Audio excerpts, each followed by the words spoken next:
Outdoor Journal. Brought to you by Shimano. Geared for performance.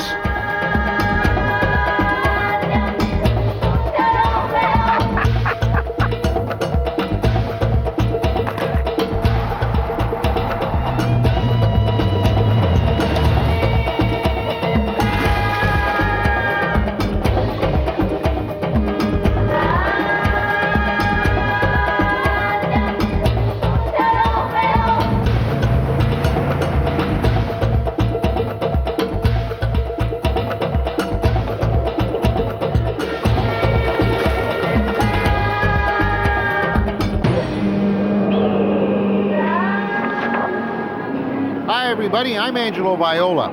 If you recall the last episode, we were about to participate in the legendary BAJA auto race. I scrutinized all the competition and check out this incredibly sexy equipment.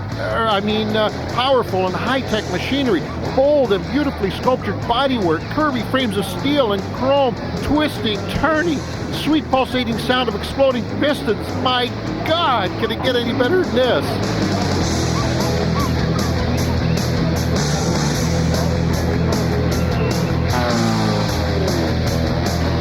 They're off! They're off!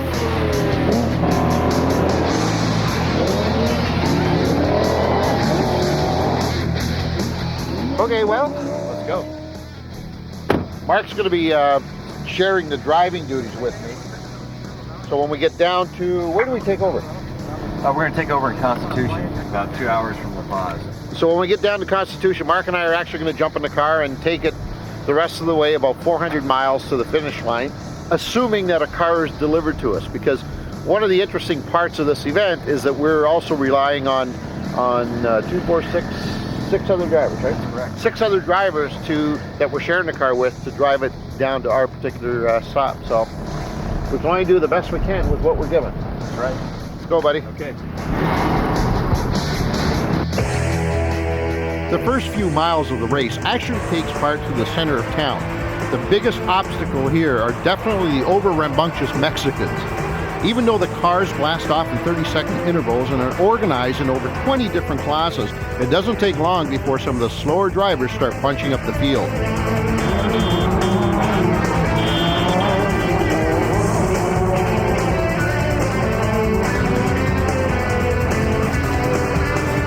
Unlike the homogenized professional auto circuits like Indy, F1, or NASCAR that are so prim and proper, here, the only rule, survival, baby.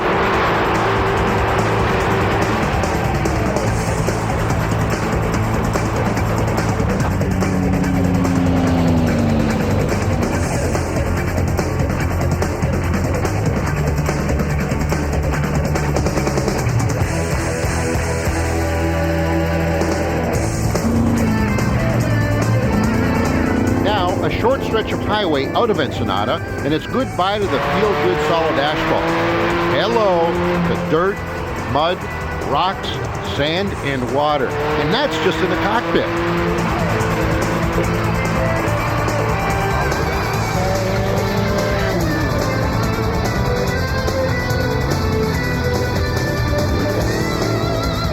It's estimated that less than half the vehicles will actually live to see the finish line in Cabo San Lucas. Like I said, here, survival is the only key. There's already been a high number of DNFs, with almost 20% of the cars out of action.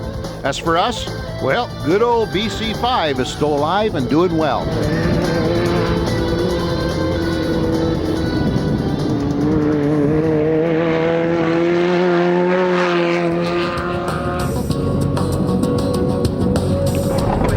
Amazes me that a race could be pulled off with such great distances between the start and the finish. I guess the best way to describe it would be a disorganized organization. Disorganized in the sense that people are running around all over the place. Organized in the sense that everything is marked. The cars are going the right way for the most part. From what I've heard, anyways, everything is as it should have been. As we approach the first pit stop area, we hear over the scanner that one of our team cars is down with a suspension problem. This is just what we didn't want to hear.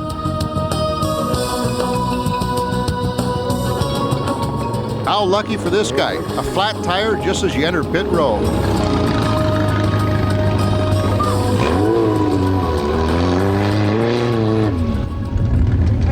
Check the oil and all that kind of stuff, no? Yeah. They coming right up the gun. So how'd it feel? Oh, it's great. Yeah? So what you expected? Leather tire, about 5 miles down the road. What was the terrain like? Rápido, rápido, vámonos! Dirty! How's the ride? Most fun you have your clothes on.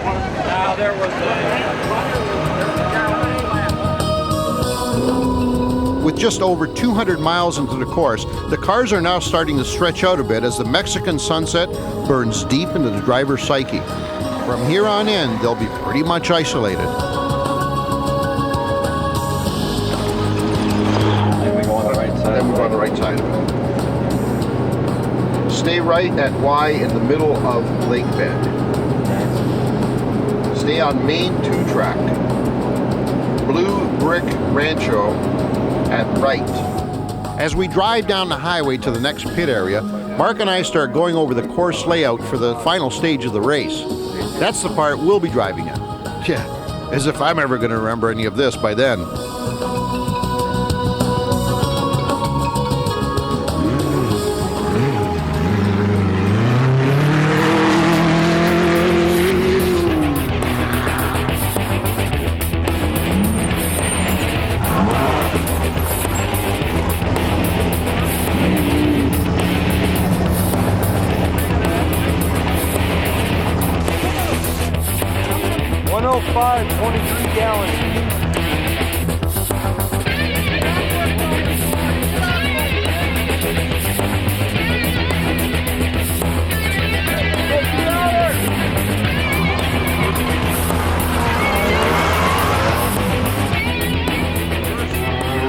First of the trophy trucks just came through about 10 minutes ago. There's been 3 trophy trucks go through and a couple of the smaller vehicles. There's still, Robbie Gordon's still out on the track here somewhere, so he should be coming up in a minute. But it's getting a little chilly tonight. Our cars are still that away, unfortunately.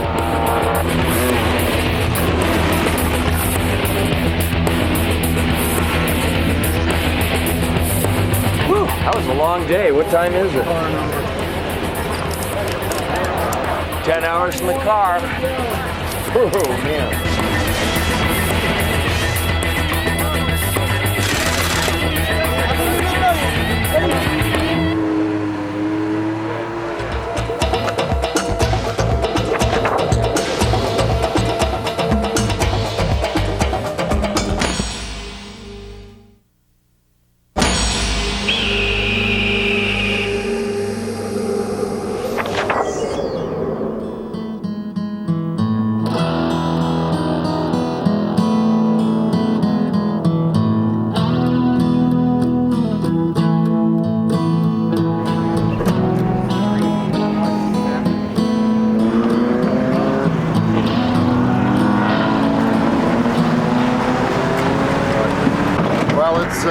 Now 9 o'clock, and another crippled soldier just walked in. That's BC2. Now, ironically, this car has been in the lead from almost the beginning of the race. And Mark was telling me, don't count your chickens yet because a lot can happen between checkpoints. And this car, BC2, was leading all of the way.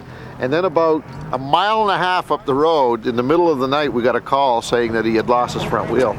Incidentally, this is leg 1.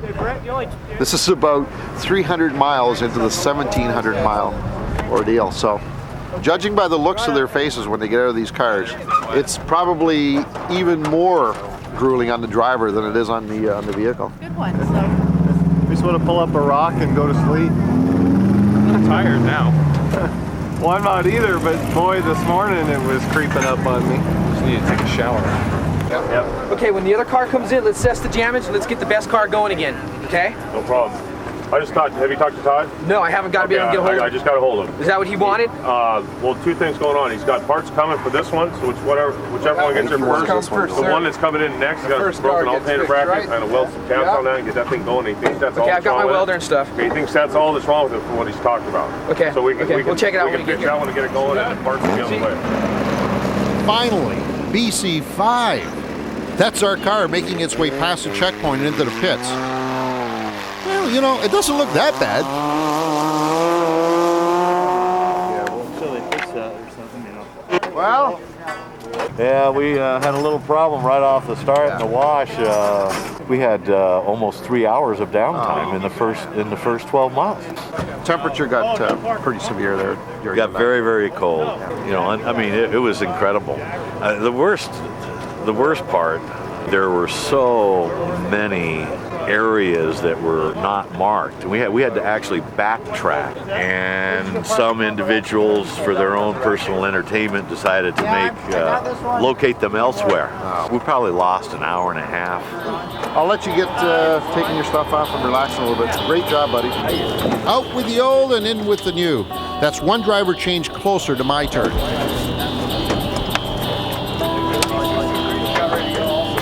okay. I've never done it before. It's quite an experience, you know. The longest race I've done is, you know, the Indy 500, which is about 3 hours. Yeah. And 3 hours, obviously, you have to be a very high level of concentration. But here, the level of concentration is the same, and you're going to be in the car for 12, 13 hours. So that's going to be a Some challenge. of these guys have been going for 23. 23. I know.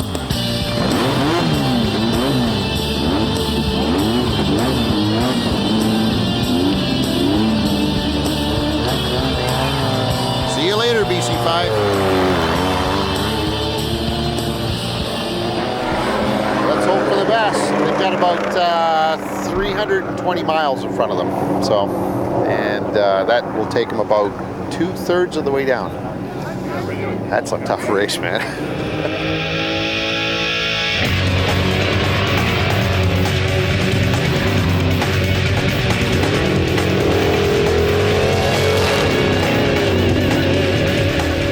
Now, where we're going to be going, for the most part, that is the new track of this race, right?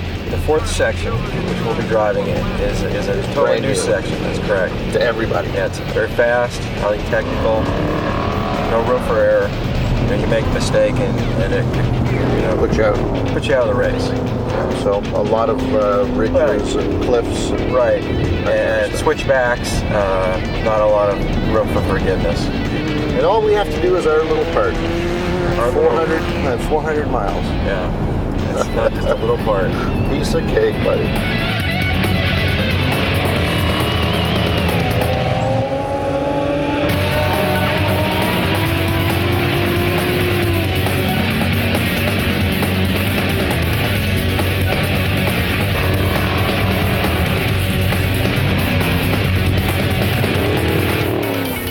A day goes by and 3 driver changes later, and finally, it's our turn up the bat. We had conflicting reports. We heard that our car 4 and 5, were literally an hour away from this from this driver change point. We had originally thought that we were going to pick them up about 10. Yeah. Didn't quite work out. It's 5 o'clock. We haven't gone to bed yet. Well, it's sunup, and worse yet, no sign of BC5. Hang on, there they are.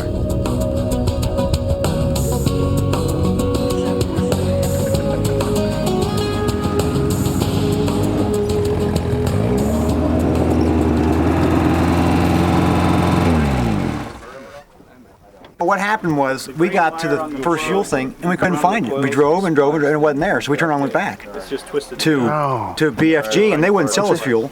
So the guy at Checkers, we bought fuel from Checkers, went back on the course. We were half a mile away. Motors. What's the deal with the fuel? You got. I'm gonna lube up your throttle. Well, obviously we lost quite a bit of time, so the pressure's really on Mark and I to pick up the pace. Check the one underneath. Yeah, hold on. Okay.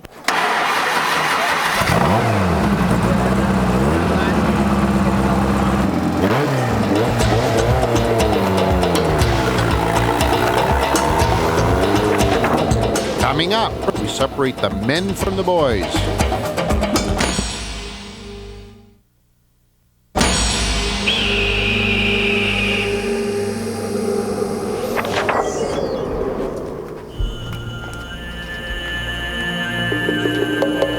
Can you see lights? It looks like dust, but it's not moving anywhere. I don't think it's dust. I think it's just the hillside over there. Huh. Well, the car I'm gonna inherit just rolled over about 100 miles ago, and supposedly they're going again. Actually, we do know they're going again, and we're gonna get into the car. We're just gonna do the best we can.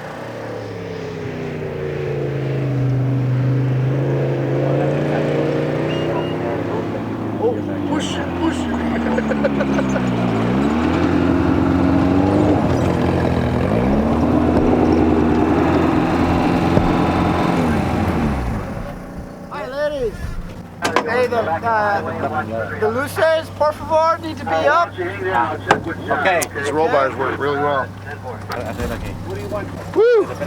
I was driving for about 3 hours, and Mark asked if he could drive for a bit. I thought maybe I was a little tired. So I said, okay.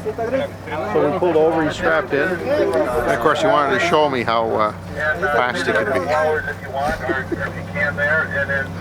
There it is. Still works good though. The car's running really well. Yeah, we're probably full. So close and yet so far.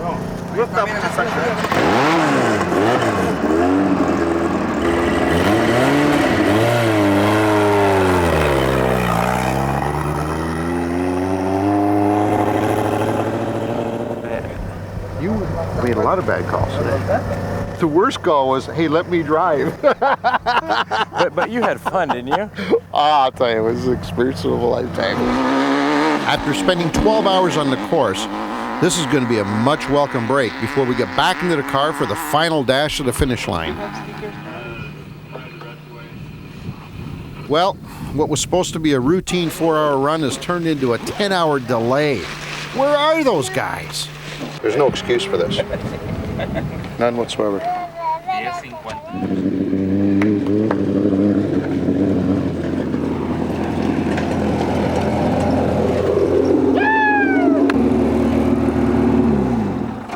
How you doing, boys? Hey! How's it going, man? Good to see you, man. It's tough. Just silt flying everywhere. All of a sudden, the minute it cleared up, we went through this hole with the left front, just cleared off. Just cleared off the lower left A-arm. What we did, and we were there for like 2 hours, we just rigged it to where we got some tie straps and stole hose clamps off the rear wing and just like clamped it together. And the front wheel was just like this, and we just drove it like 5 miles an hour for 20 miles and got it to the checkpoint. And the guys were like there starting to like wrench on it. I'm like, yeah, we're saved. They said small camera, still camera. Got our bag in there? Man, if you just keep a nice pace, you guys will be good, man. Yeah, we will. We're gonna be conservative and just get the car. You guys will be good. Very conservative, right? We'll see at the bull ring, man. We're there. We're there. How did the wing get on the front of the car? It's your mechanic's sixth sense of humor. Hey, watch out for that high-speed oversteer. You don't have a wing left. Yeah, right.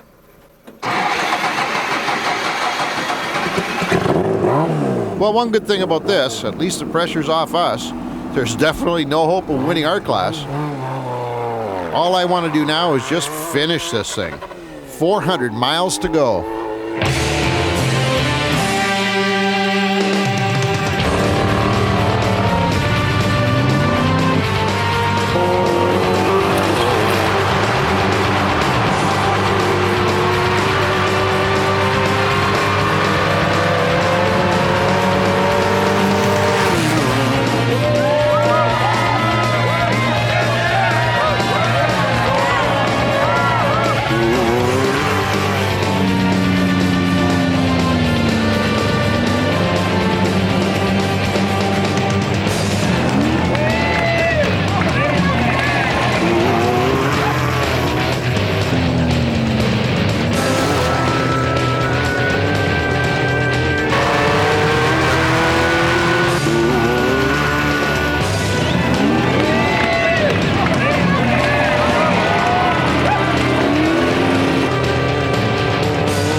There were 264 cars at the beginning and only 103 left standing. Man, finishing last never felt so good.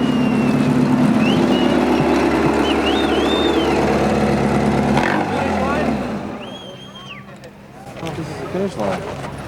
Is this the finish line? It's the finish line. We made it. Hey guy, no meta, no. Now that's the way to come across the finish line, man, in style.